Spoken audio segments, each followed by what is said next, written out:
हर दिन सुबह मैं हनुमान मंदिर जाता हूँ, हनुमान जी की सुंदर मूर्ति के आगे बैठता हूँ और हनुमान चालीसा का पाठ करता हूँ।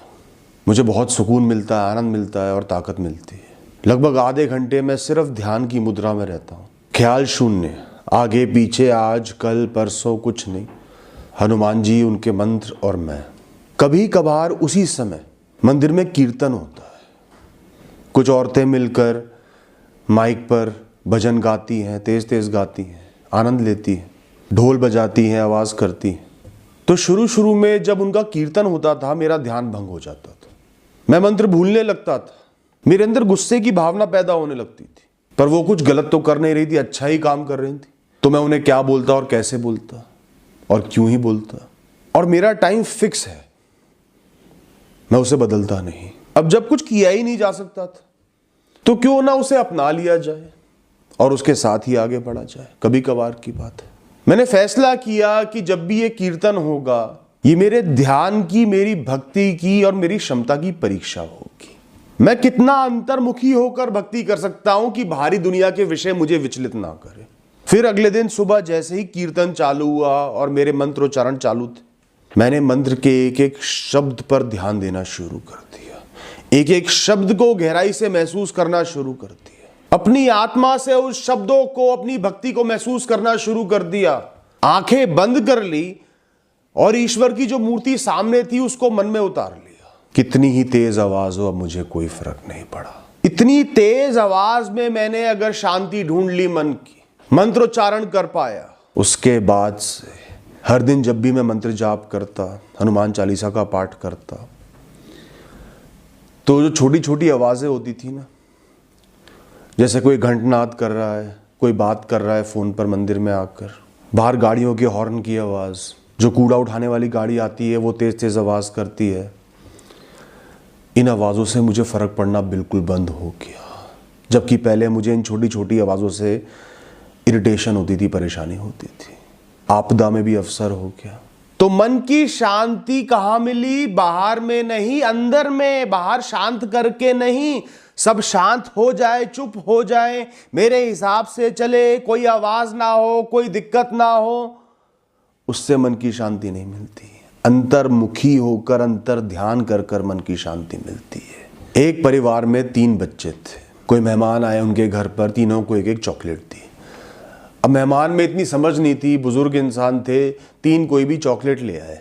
उनमें से 2 चॉकलेट तो अच्छे वाली थी, एक हल्के वाली थी, सस्ते वाली, क्रंची वाली थी। उन्होंने तो तीनों को एक एक दे दी। जिस बच्चे को वो हल्के वाली, सस्ते वाली चॉकलेट मिल गई, उसे बड़ा गुस्सा आया, आंखों में आंसू भर गए, बोल सकता नहीं था। दूसरे बच्चों के हाथ में महंगी वाली चॉकलेट देखकर उसने वो चॉकलेट वहीं रख दी और चला गया, चाहिए ही नहीं। बाकी दोनों बच्चों ने अपनी चॉकलेट मजे से खा ली। कुछ दिन बीते। एक सुबह छुट्टी के दिन तीनों बच्चे खेल रहे थे। अचानक से उनकी माँ आई और वही चॉकलेट, हल्के वाली, सस्ते वाली, क्रंची वाली, जो उस बच्चे ने उस दिन फेंक दी थी, वो लाकर उस बच्चे को दे दी। तेरी चॉकलेट उस दिन रखी रह गई थी, खा ले इसको। बच्चा खुशी के मारे फूला नहीं समाया, वो तो भूल चुका था चॉकलेट भी थी। बाकी दोनों को कुछ नहीं मिला, उसे चॉकलेट मिल गई खाने को। ना होने से तो कुछ भी बेहतर है। जिस चॉकलेट को कुछ दिन पहले उसने रिजेक्ट कर दिया था, फेंक दिया था गुस्से में, क्योंकि बाकियों के पास बेहतर थी, आज उसी को खुशी से अपना लिया, बाकी दोनों को चिढ़ाकर उसको खा गया। चॉकलेट वही थी,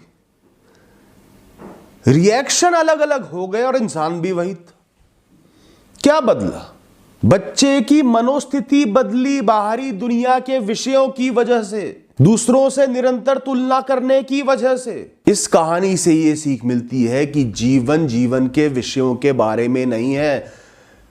जीवन में खुश होना, दुखी होना, चिंता करना, परेशान होना, हैरान होना, शांत होना, स्थिर होना विषयों के बारे में नहीं है, आपकी मनोस्थिति के बारे में है, आपके तुलनात्मक रवैये के बारे में है, आपकी सोच के बारे में। जीवन के विषय उस चॉकलेट की तरह है जो दूसरों के हाथ में महंगी चॉकलेट देखकर तो बेकार लगी और दूसरों के पास कुछ भी नहीं था, अचानक से मिल गई तो अच्छी लगी। आज का दिन जब सुबह हुई, भोर हुई, सूर्य निकला, हवा चली, तुम जागे, जीवित हो, ये दिन एक बहुत बड़े तोहफे से कम नहीं है। एक दिन अपने आप में पूरा जीवन होता है। असंख्य विषय होते हैं, असंख्य भावनाएं होती हैं, दिन के मौसम भी बदलते हैं, इसमें संघर्ष भी होते हैं, इसमें इनाम भी होते हैं, मुस्कुराहट भी होती है, आंसू भी होते हैं, चिंतन भी होता है, सुकून भी होता है। इस दिन को दुनिया से और दुनिया के विषयों से अलग स्वीकारो। किसके पास कितना है, किसको कितना मिल रहा है, कल क्या हुआ था, कल क्या हो सकता है, क्या होना चाहिए, दुनिया कैसी है, इन सब विषयों से अलग स्वीकारो। आइसोलेशन में स्वीकारो। कोई अपेक्षा नहीं, कोई तुलना नहीं। जैसा पिछली कहानी में समझाया, ये अपने आप में जैसा भी है बहुत खास है। सुबह सुबह ही ख्याल शून्य हो जाओ, अपेक्षा रहित हो जाओ, मुस्कुराओ, आज का दिन मिल गया, अच्छे से जीऊंगा, आनंद लूंगा, संघर्ष भी करूंगा, अपनी मर्जी का मालिक बनूंगा। उस दिन के लिए जगो, इस दिन के साथ खड़े रहो, इस दिन के लिए जो सबसे बेहतर कर सकते हो वो करो। इस दिन में खुद के लिए जो सबसे बेहतर कर सकते हो वो करो। इस दिन में लोगों के, दुनिया के भले के लिए जो कर सकते हो करो। तुम्हारा मकसद कर्मशील होने के साथ साथ खुशियों को ढूंढना है। इस दिन में जो भी परिस्थिति मिली है, जो भी विषय मिले हैं, जो भी खेल मिला है, ध्यान रखना कई दिन ऐसे होंगे जब तुम्हारी खुशी का स्तोत्र सिर्फ दर्द का थोड़ा सा कम होना होगा।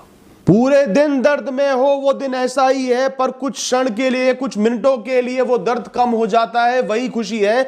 उसी का आनंद तुम्हें लेना पड़ेगा, उसी में उस दिन की खुशी को ढूंढना होगा। तो ढूंढ लेना, उस दिन का आदर करना, वो दिन ही तुम्हारा जीवन है। ये जो तुम हो, जैसी परिस्थिति में हो, जैसी कहानी जीकर आए हो, जहां खड़े हो, खुद को शीशे में देखो, ये तुम हो, ये तुम्हारा जीवन है और कोई नहीं।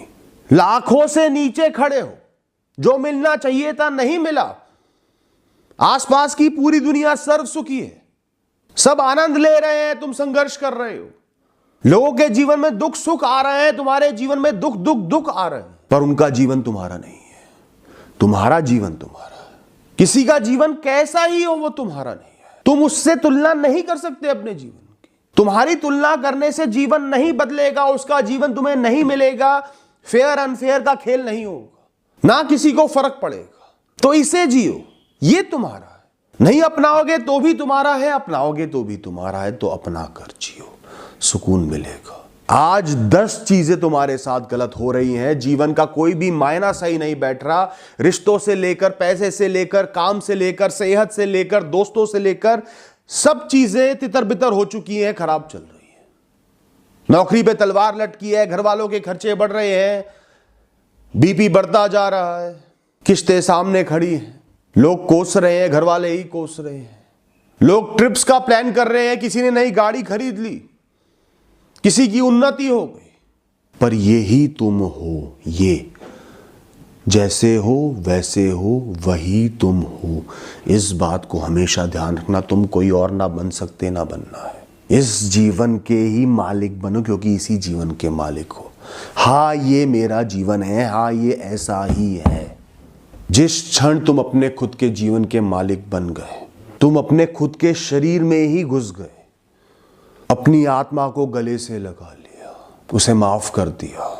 उसने जैसा भी जीवन चुना है या कमाया है, तुम उसे अपनाते हो, उसे माफ करते हो, उसे प्रेम करने का चुनाव करते हो, तुम्हें अपूर्व शांति मिल जाती है। तुम्हारा दिल जो निरंतर तेज धड़क रहा है, धीमा हो जाता है। तुम्हारे दिमाग में जो चींटियां चल रही हैं, शांत हो जाती है। पेट में निरंतर होल हो रही है, बेचैनी हो रही है, शांत हो जाती है।